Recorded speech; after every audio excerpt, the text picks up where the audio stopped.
Hello, everybody, and welcome to a remote edition of the Royal Blue podcast.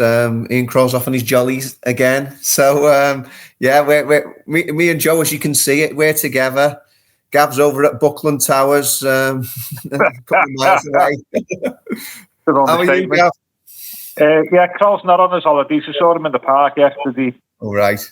Yeah, he did have his holiday shorts on, though, to be fair, which was brave of him in October. Just half-term dad duties, was it? And more yourself, Joe, off to Finch Farm shortly. Yeah. So we're recording this on Friday morning, and lunchtime I'll be heading up to speak to David Moyes ahead of the trip to Sunderland. So looking forward to that. Be interesting to see how the week's gone. Obviously, post Tottenham, be interesting to see what he makes of it now the dust has settled a little bit. To be honest, he was pretty calm and composed after the game, probably a little bit more than I was expecting him to be honest, on Sunday night. So there probably isn't much room for him cooling down because he was pretty cool already, I guess. So yeah, but it'll be interesting to see. Obviously, Sunderland, I'm really looking forward to this, Chris. Good club, great to see them back in the Premier League. Club that feels like there's quite a lot of connection between with Everton. Obviously, you've got David Moyes, who used to manage there. You've got Jordan Pickford, haven't you? We had the Bradley Lowry connection as well. Obviously, they were there for the West Ham game at Everton, speaking to his mum, and she was looking forward to this as well. So for lots of reasons, it feels like it should be quite an interesting one. And I'm not at panic stations. I'd be interested to hear both of your thoughts, but I'm relatively, as I probably came across on Monday on the pod, I'm on a level at the minute. I am, and it's not boom or bust for me just yet. But I know that a few fans think a little bit differently. I'm interested to hear what you two think. Okay, I'll come to you in a sec, Gav. But just in response to what Joe just said there, it was interesting. How we get all these predictions these days from so-called supercomputers, maybe a level above what we're recording this off. Can the heads fall off supercomputers? Can supercomputers panic? Because I thought it was incredible. We get a lot of these emails, and following last weekend's games, the supercomputer was predicting Everton to finish 17th this season, and I was like, wow. I know we're all feeling a bit concerned, we weren't happy with the way things went on Sunday, but to thought of David Moyes came in halfway point of last season, steered the club to 13th. He's got Grealish on one wing, Gilliman and Dye on the other. I know we all know there are issues, certainly with the goal scoring with the centre forwards, but for the supercomputer to think that Everton are going to finish one spot above the drop zone in their first season at Hill Dickinson Stadium, I was taken aback. I don't know what you thought, Gav. Yeah, I saw another output from a supercomputer this morning that somebody sent me where we've got a 9% chance of getting relegated, apparently. And Sunderland, strange enough, got a higher chance of being relegated, even though they're like 10 points ahead of us or something. Yeah, you always have it. I always remember there was one supercomputer who said that Scotland's Maurice Johnson was the best striker at the 1990 World Cup. Okay. There you go. So you always pinch him, take him with a pinch of salt. He's not the best striker at Everton for those of us with long memories, but I think I'm with Joe. I thought you were measured on Monday, Joe, and I think that's what's needed at the moment, isn't it? I haven't said that. I said last week, Chris, on the pod that I felt that this little batch of 3 or 4 games was really, really important in terms of Moyes' second tenure in charge. Sunderland, we got Sunderland and Fulham, and then Manchester United away, which looks a lot harder game than what it did like 6 weeks ago. And then we've got quite a few difficult games in December, and I felt this little run of 3 or 4 matches was really important, and we needed to get some points on the board before we have like a quite reasonably hard December, albeit with some winnable games. And on that basis, it didn't get off to a good start against Tottenham. The only comfort I've got is I don't think, I'm sort of with Joe on this, I don't think we played particularly badly on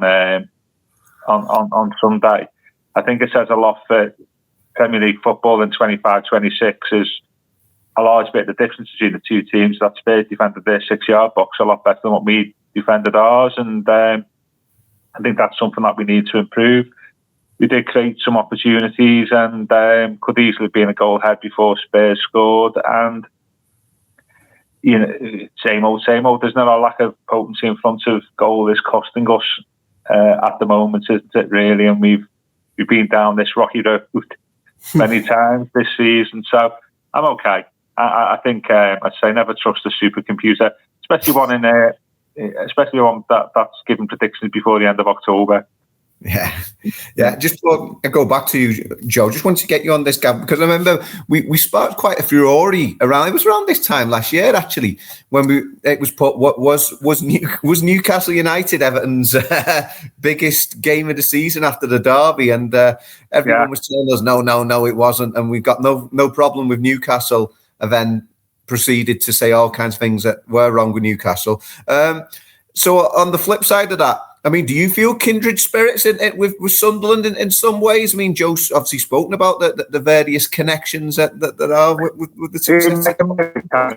The Newcastle Geordies are great people, The North East is a great area, isn't it? Sunderland, yeah. Well, Peter Reid managed there, didn't he, successfully for many years. He's another great link. I think Monday's got a bit...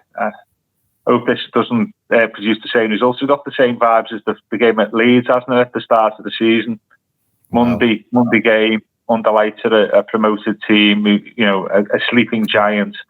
It's got the same vibes. So just hopefully we have a different outcome, and I hope we've learned from that experience. Where I think at Leeds, didn't we? I think we showed Leeds too much respect, didn't we? I think on occasion too much respect. And it's a similar occasion on Monday. They're obviously, third or fourth on a great run. And I think we don't want to make the same mistake as what we did against Leeds. And where I felt in the first half, we played the occasion, not the game. And I don't want us to do that on Monday night. Yeah. Obviously, as Joe's mentioned, it's Jordan Pickford's first return to Sunderland 8 years after he left the club, after they were relegated. I mean, when this fixture came out, Joe, at the start of the season, I don't think we'd be considering that Sunderland would be going into it way above Everton in the table. Yeah, they've done really, really well, and they're almost the fly in the ointment, really, when it comes to me and trying to keep a measured, like a measured position. Because I think I can make a reasonably, for a start, there are fine margins in the Premier League table, so you've got a couple of teams adrift at the bottom. But that middle third of the table, maybe even bigger tranche of teams than that, you could throw a blanket over them. I think it'll probably be like that for most of the season. And when you look at the likes of Bournemouth and Brighton and Palace, whilst I know there's a temptation because of Everton's more illustrious history to automatically believe that Everton should be doing better than them, but those clubs are in that position that they are in because of long periods of stability where everything's been pointing in the right direction, the same direction on and off the pitch. And, Everton are barely 6 months into that, really. If you think that the Freakins took a little bit of time to settle in, that David Moyes came in, at the start of the year, and then pretty much the whole picture behind the scenes started changing between May and only just kind of the finishing touches were put into place just before the end of the transfer window. So Everton are right at the very start of that journey. Sunderland's success makes it a little bit harder to say that Everton shouldn't be doing a little bit better, or that it'd be impossible to, or unreasonable to think that Everton could be doing better, because obviously they've come up and they've done really, really well. Obviously they had the nucleus of a good side. They had some really good players, some good young players, and the fact that they were able, it's really interesting, and it just shows you the difference, that how the fine margins between being able to build something of success and not in the Football League. Because I think that had Sunderland not gone up last season, I think that core of young players that they've got would have been picked apart by clubs like Everton, who were looking at a couple of their players. Instead, they get to keep it and then add to it with some really astute signings and some signings that have come off. I think it's really interesting. We're definitely going to be in for a frustrating year, a year where there are lots of frustrating periods as Everton kind of go up and down between the progress that they make. There will be moments where it's one step forward and two steps back. It's going to be really interesting to see how the Premier League table dictates our feelings on that. And right now, I think if you're someone like Moyes, you'd almost be a little bit gutted because we're probably all a little bit surprised with how things have gone. All three of the promoted sides are doing better than we perhaps expected them to do. Brentford are the real outliers for me. I mean, having lost Mbeumo, having lost Tony, having lost Damsgaard, and having lost Thomas Frank, I really wasn't expecting them to, for all the great work that they've done and the stability they've had over the last few years, I really wasn't expecting them to have the start to the season they ultimately have had. I do think that some of these things will, as the season progresses, I think Everton will probably move further away from these. I think they're a better side than Leeds. I think they're a better side than Burnley. I think that I can certainly understand the reasons, the logic behind why a supercomputer might think that Everton would finish ahead of Sunderland despite the respective starts of the season as well. I think Everton will, I don't know that. I think Brentford will probably have more bad days than good days going forward. And you kind of have that frustrating thing where it's Everton are actually miles ahead of Wolves and West Ham and to a certain extent, Fulham and Forest have had better starts to the seasons. But because they're established Premier League clubs, you almost ignore the points total next to their name and just assume that they'll get things right. And sometimes I think it's easy to compare us to say like a Sunderland now and say, why aren't we doing exactly what Sunderland did? When actually, maybe a fairer comparison or another comparison that also deserves to be made so you can balance two off against each other is Everton comparison to a West Ham or to a Wolves, who, like Everton over recent years, have probably sides have had a little bit of instability, have started to circle the drain a little bit. I'd like to think that obviously not just in terms of the points totals, but in everything around the club, hopefully we can all see that we are a couple of steps ahead of them going forward, and hopefully that'll only grow as the season goes on. Some of them might catch up. It was always going to be difficult comparing last season to this season because it was hard to see how you could have three teams fall away as much as the relegated teams did, but also you had to expect that Man United and Tottenham would come from beneath Everton, given the squads that they already had and the resources that they were available to them over the summer. So you're already in a situation where, if Everton are 13th and you're looking up, really, you're probably looking at Spurs and United. So you almost got to work out as if they're 15th and looking up. And one of the things I struggled to do over the summer was because Everton are playing catch up from so far behind, because their squad was so under-resourced for so long, and because of the changes that were made over the course of last year behind the scenes, it was quite difficult to see who Everton could catch up above them. And I think Brentford were an obvious one they could do. They could do that, stay ahead of Wolves and West Ham, which is by no means a given because obviously they have money to spend. West Ham have got some good players in their squad. And say about the promoted clubs, and you've got the platform there for a really positive, almost like a pressure-free assault on the season. I think at some point it'll level out in a couple of weeks, maybe in a couple of weeks, maybe the other side of Christmas, and it'll just become clear that Everton aren't going to get sucked into a relegation battle, and then we can try and maybe have an honest conversation. I almost I said this on Monday, but I think we need to have an honest assessment as to whether or not we think that Europe is a realistic prospect this year, bearing in mind that normally it's about the top 7 that get in. I know last year 9 clubs got in, but Palace won the FA Cup, didn't they? And then because English clubs had so much success in the European competitions, it muddied them. It made it a little bit easier to get in. I don't think we'll necessarily have that this year. And I almost think that there's probably a period of, at some point in the next month or two, there'll be a period of liberation where we'll probably realise that Everton aren't going to get in a relegation battle, may not get into a fight for Europe, and can maybe just have it can take the pressure off, and we can just properly look at having a season of exploration with a little bit of fun, a little bit of frustration, but hopefully we can all see that we're building towards, this is the first step on a journey that'll take place over 2 or 3 years where they can eventually get into the top 7 and above. Obviously, hopefully I'm wrong and they're better than that. I do think that it would have taken very, very little for Everton to have 5 or 6 more points. I think if Beto, and they deserve to beat Aston Villa. I think if Beto scores in the first 5 minutes there, that's 2 more points. I think they could very easily have been 1-0 up against Spurs, and it could very easily, if things had gone differently, got back into that game and got a point against Spurs. So there's 3 points. I think that there were times when they were on top against West Ham and could have taken their chances and won that game. And I think they should have been 1-0 up against Man City. So, and I think that as bad as they were against Leeds, I think we got to a point in that game where Leeds weren't causing Everton any problems. It was going to take something like a penalty that was going to add the breakthrough. So, it'd be naive to say you could get all those points back. But I actually think Everton's points tally at the minute perhaps is lesser than what I think they perhaps deserve. I know Palace, you could make the opposite argument, but so it's really interesting. I know that one of the things I think is interesting is there's a real belief inside the dressing room that Europe is possible. I've spoken to a number of players. Obviously, we've all heard Moyes talk about it over the course of the season, but they are maintaining the line that they think this is a side that can get into Europe. But I do think that's probably one or two steps further away. And mainly when you look at the fact that we're missing so many chances up front and there's no obvious solution other than waiting for Beto to get into form.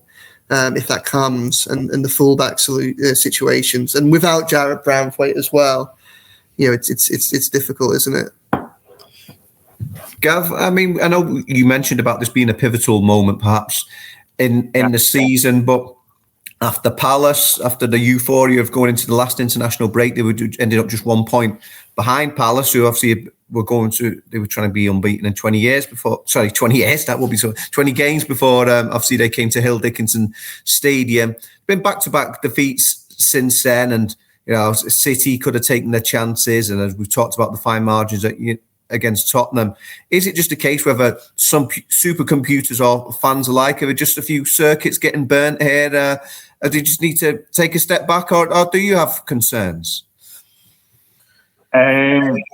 That's a good question. I think we need to. I think that we quite obviously need to improve, don't we, in certain key areas and become a little bit more imaginative in our play. And I don't think we're going to improve just playing as we are at the moment. So obviously, I think everybody is speaking to this week have said that teams now have worked us out about where our threats are, and if you know that full well, that if you nullify those threats, then you're probably going to get something from the game against Everton. So I'm concerned on that if we just carry on as we are, then we may have a few problems. But at the same time, I think there's enough there, isn't it, for us to change our play a little bit. I think I'd like to see Real, or make Mail and Real get on the pitch for the start. I think that would be a good thing. I personally think that maybe we need to look at the Garner pivot in front of the defence. I think that's been quite vulnerable, hasn't it, this season, especially when we've been countered. Garner Guy has had a relatively fallow period, and I wouldn't be against something he did in pre-season in America is actually playing like a 4-1-4-1. Where we play Garner in front of James Garner in front of the back four, and then play ahead of him Real and Tuesday Hall as a sort of midfield trio with obviously NJ and Grealish out wide. And I just think we just need to move things around a little bit in the centre of the park.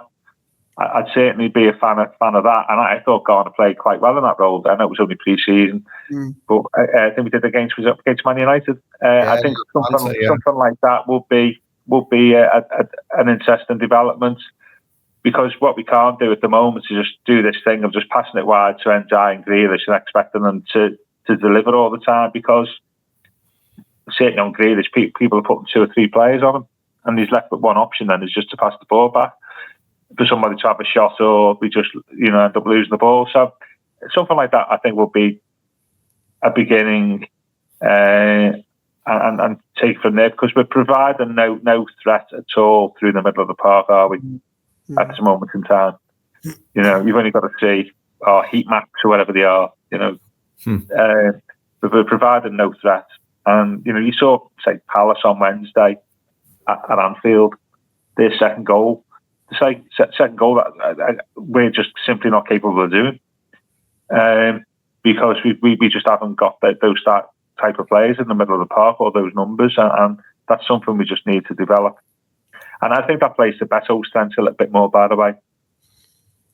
And I never thought I'd say this, but I think to a degree, in Beto's case, I think he's missing Decore a little bit, isn't he? To get in and around him and take the pressure off and be a little bit more of a threat. And when we said like difference between last year and this year, last year just Decore being bound back by Beto just added a little bit of extra strength through the middle. because he gets closer to better than what Dewsbury Hall does.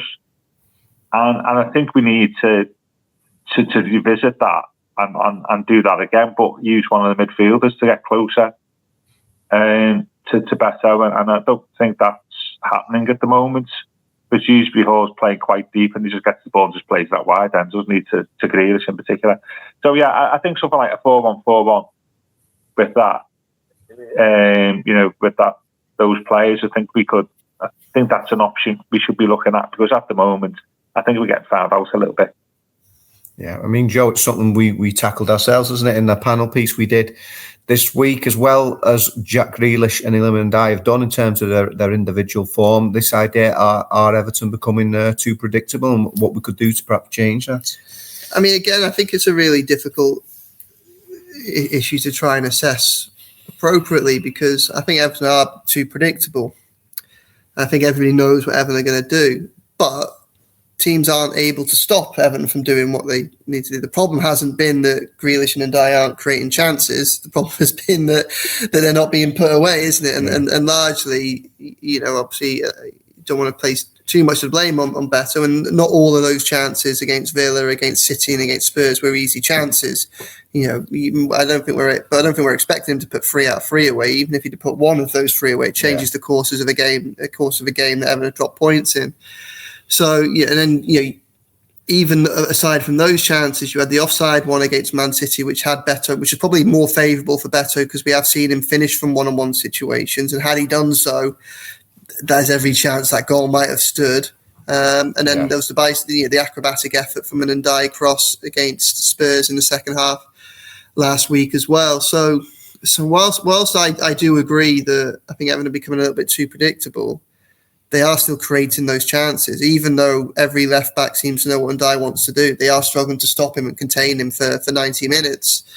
But I wonder if now is perhaps... I definitely think that for all I've been saying about his dressing calm, I think it's a big couple of weeks for David Moyes, not in terms of whether his job's at risk or anything daft like that, but I think that it's important to try and for him to show that he's willing to maybe be a little bit progressive, maybe be a little bit creative, try something different, because there are options within that squad to try something different. I do largely agree that the middle is the obvious place to try and sort that out. I like the idea of Dewsbury Hall dropping a bit deeper and maybe just not necessarily playing with a 10. Or I like the idea of Alcaraz being in the middle. Big fan of Alcaraz, and we've discussed this a lot, but he seems to be the player that can get a bit more out of Beto. Obviously, it wasn't just the relationship that Beto had with players on the pitch like Alcaraz or Decore last season. It's also the style of play. Everton just sat back deeper, and there was lots more room over the top of defences for Beto to charge at. And there may be an argument for even doing something like that and changing the setup and maybe drawing teams onto Everton a little bit more so that you can try and play that way. I feel like for the first 7 or 8 weeks of the season, it's not been a case of muddling through, because I think it has been better than that. But I think it's been a case of staying with like a plan B and then waiting for Branthwaite to come back so you can move your plan A and push the whole team up the pitch 10 yards further. And I do have some sympathy for Moyes, because I think the most obvious way for him to take this team a step forward was by Branthwaite coming back from injury, which we all expected would have been, if not the City game, he almost certainly would have started the Spurs game based on where they thought he was just 8 days earlier. So it is tough. I think Alcaraz, I think Merlin Roll, and I think trying to work out what to do with Dewsbury Hall are probably the 3 big questions. I kind of wonder almost where, at the moment, I think that we're asking too many players to play outside their comfort zone for the whole thing to work. I feel like we have a team that's almost set up to try and get the best out of Grealish and Ndiaye, who are obviously Everton's 2 best players, certainly from an attacking perspective. And actually, I wonder if the focus is a little bit wrong, and actually maybe they should focus more on getting more out of the players that are more limited, like a Mikolenko, like an O'Brien when he's playing at right back, like a Beto. It's more about what can we do to give them greater potential to have an impact, a positive influence on the game, because with the talent and the experience that Grealish and Ndiaye have got, you would imagine that they would still be able to influence matches even if things weren't set up specifically for them. Maybe the way to raise the level of this side is to focus on the lot more that we could probably get if we played more to Mykolenko and O'Brien's and Beto's strengths than it is to teeing it up for Ndiaye and Dewsbury Hall and Grealish, because I still can't quite understand this idea of Mykolenko playing so high. I'm not sure we mentioned this on Monday. Maybe I did. Obviously, Man City, me and you were sat in front of the Everton analysts, weren't we? And every time Keane had the ball at centre back, you could see that O'Brien or Mykolenko, one of them would be pushed onto the full back of the opposite number, and they were calling for that long switch to the full back who was in the space. It's all well and Keane is capable of hitting that ball, but O'Brien and Mykolenko are only capable of doing so much once they've got into that position. So, maybe it's asking them to sit back a little bit more and asking other people to do the attacking. Maybe it's making changes to who's there. But I do think that, as I say, for all I'm relatively positive about things, I think this is a big test for Moyes to try and. I think a lot of Everton fans need to see that he's willing to explore that squad and showing an acknowledgement that not everything's quite working as well as it potentially could be right now. Whether or not, just to finish this off, Sunderland is the right game to make that call, I'm not entirely sure if I'd make wholesale changes for Sunderland, just because of the occasion it'll be on Monday night under lights there, the form that they're in. Everton's strength against Sunderland on Monday will be what it should have been against Leeds, and that's their Premier League experience. The fact that they've got that goal coursing through that squad. They need to just keep a level head and play to their own strengths on Monday and trust that they'll be able to get a good result by doing that. The worst thing they could do is make wholesale changes or experiment for that game with something they're not sure about and then walk into the Lions' den and potentially leave themselves vulnerable. Gav, do you concur that perhaps, that Grealish and Ndiaye are talented enough, they'll be all right? They should perhaps be looking about the lesser lights, as it were, and how to get more out of them? It's picking up at that Mykolenko thing. Remember a couple of years ago, there was a spell where Dice did that quite successfully with Mykolenko, didn't he? Yeah. Around 2 years ago. I remember I think he scored. Did he score against Brighton at home? And he scored a Palace. And a week later, he scored away. He scored a Palace, didn't he, in the opening 30 seconds, where he just bombed up the pitch. And then I think the game after that, didn't he play Man United and he hit the crossbar, didn't he? I think the 3-0 defeat. And Dice, I remember thinking that's a really good inventive use of the fullback. And Moyes has used it again. He's getting criticised for it. But when Dice had done a couple of years ago, he worked really well, and then but all of a sudden he stopped doing it. We had that good run, and I think that's definitely something that I wouldn't necessarily criticise Moyes for. And having said that, Chris, what was the question again? I've just gone off at a rant there about just before I think the key to that is probably a couple of things, but some of it is personnel, and I think that if it's far easier for Everton to deal with Mykolenko, Maraud and Ford when you've got Jared Brownford on the left-hand side to cover some of the space that he leaves. Also, when you've got, say, Dominic Calvert-Lewin and Abdoulaye Doucouré kind of crashing into the box and having the physical presence that they were doing, there's a lot more for him to win and run off, and there's a lot more distraction in the middle of the pitch to give him a little bit more freedom and time to do it. But even then, obviously, it worked in that week, but he didn't have a huge amount of success after. I think, he's not someone that's provided a huge number of assists for Everton, is he? No, I think Dice just stopped doing it for some reason. So what was it? It was about Grealish and Ndiaye, Chris. Joe was saying that maybe the team's focused at the moment on getting the best out of those two, but is it perhaps for the all-round team that you should be looking about these lesser players who maybe need more help? Well, absolutely. I think I know we're saying like Grealish and Ndiaye obviously are two main focal points, but we've got to be offering. I've just said that before, didn't I? We've got to be offering more, haven't we? Because we scored maybe 5 goals in the first 3 matches of the season. How many have you scored in the next 6 or 7? 4, 5, maybe one of them is a penalty. we just need to increase our attack and threat, don't we? And get people in and around the box. And I don't think we're doing that enough through the middle of the park at the moment. And I think if we get Real and Dewsbury Hall playing a little bit further up the pitch in a 4-1-4-1, I think we can do that. Because obviously we can point about stats, can't we, about NJ and Grealish, but the proof's in the pudding, isn't it? We're just not scoring enough goals.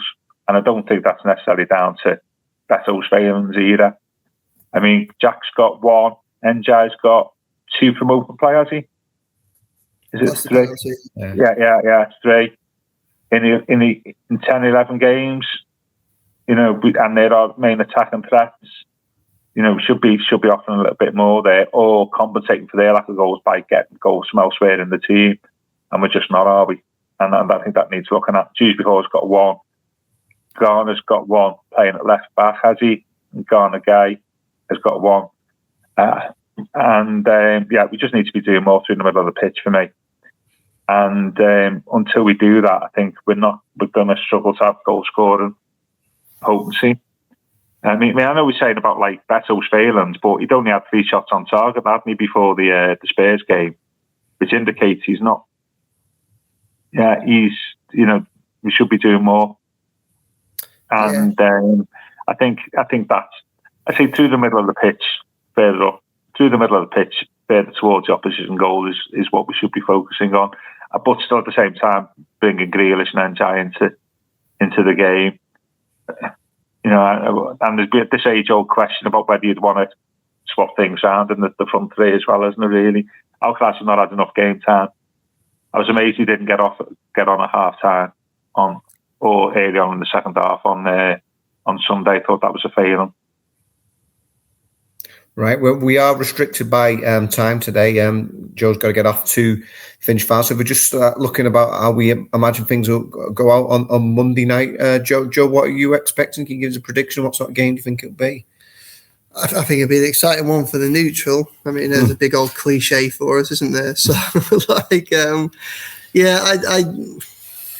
think it's probably going to be more like Leeds in terms of a bit of a dogged, scrappy affair between two sides that can probably play better football than they will end up doing on Monday. I wouldn't be surprised if Everton went to Sunderland and got a result. I think that we see them do it against Palace and when they got a good result against an informed side. I just think that there are a lot of teams of a very similar ability, and I think that there are some teams that are overperforming and some teams that are underperforming at the minute. And I think maybe Sunderland fall into the overperforming category and Everton perhaps into the under one slightly. I just, if Everton can play to their strengths, just keep their heads in a way that they've got to learn from Leeds, because they were just, I don't know what happened that night, but they just got it so wrong. Yeah. If they can go in and almost take on the mentality that they are the established Premier League club, they are the team with more England internationals, and if you look at Pickford and Grealish, to try and play that game with a degree of confidence and authority and trust in their own ability to do so. The more that they try to adapt to the opposition, the more I fear for what might happen. Okay, so what are you going to go for? What am I going to go? I'm going to go 2-1 Everton. Okay. About you, Gav? How you see it going? I think, bursting of bubbles, hopefully, on Monday. And I'm going to go with a win. It's this, saying about pivotal games, most pivotal game of Moyes' first spell in charge, when he went to Sunderland on New Year's Eve 2005, where they were right near the bottom of the table. Yeah, I'll go on to that in a second. Go on. Yeah. And Cahill scored in the last minute, didn't he? I think Sunderland were right near the bottom with us, weren't they? Oh, they were rock. Yeah. And if you have a look, an awful run. Yeah, have a look at Moyes' Everton career before the Sunderland game in terms of points per game. That New Year's Eve 2005 game to his points per game after that for the next 7 years, and there's a massive difference. In it, massive difference. I remember doing a piece for the Saturday Echo in 2009 on this, and it's a massively pivotal game. in Moyes' first spell in charge, and talking about like this season, this run of fixtures, hopefully it can be a massive pivotal game in terms of these run of fixtures as well, and we're well capable of doing that. Unfortunately, we haven't got Tim Cahill on the end of corners though, have we? But hopefully somebody else can fill in. So what you got? What's your scoreline?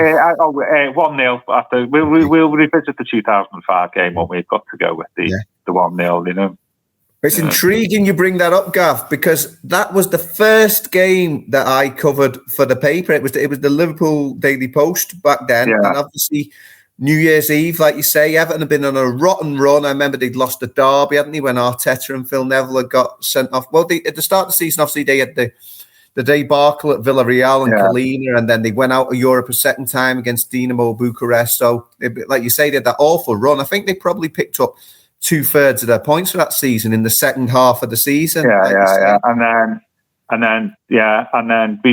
we finished out the top 6 once in the next 7 years, and that was 8. So it was a massively pivotal game in that season in Moyes' career. If you have a look at it, I say his points per game. A really transformational game for him, and I don't think we need that transformation on Monday. I do think a win will just change the music around the club and the fans at the moment, and sets us up for a very winnable match against Fulham on the following Saturday.